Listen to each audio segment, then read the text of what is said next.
Everyone, and welcome to week 6 of our coaching videos. You've done it. You've made it to the last session of our Follow series. And again, let me take just a moment to thank you for sharing your life with other people by leading them in this group.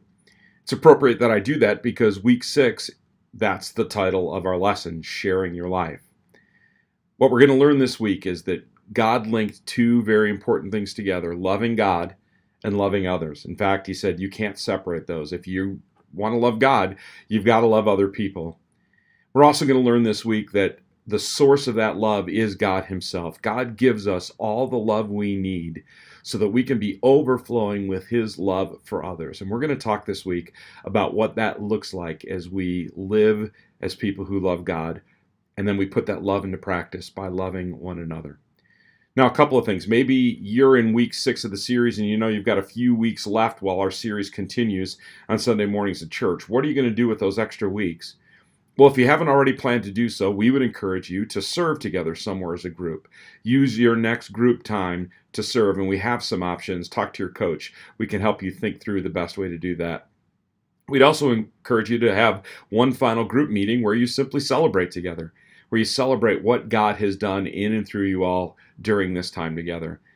Maybe have some food together, some fellowship time together. Just enjoy being together and thank God for what he has done in your group.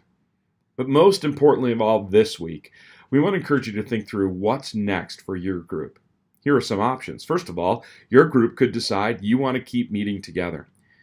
Right after the holidays in January, we're going to be filling groups again for our winter-spring trimester, and we would love it if your group decided that you want to keep meeting together, and we'll have some options through your coach that you can think through about what you could do for that study in February and March of this coming year. Another option, though, would be maybe there are some folks in your group that are ready to lead their own group, that are ready to step out and become group leaders. We want to encourage you to think through that and pray through that with them.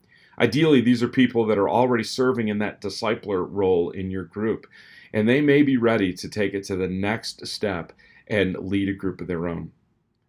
But whatever you do, whether you decide to continue to meet together as a group or maybe birth some new groups out of your group, we pray that right now you would be thinking about, praying about, talking about what's next.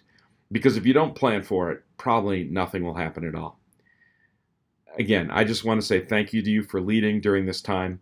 I know that God has blessed you through that process, and I pray that he will continue to pour out his love through you as you become a disciple who helps disciple others, a disciple who makes disciples, as you help people be more like Jesus, and you do it by following the great discipler of all, Jesus. God bless you.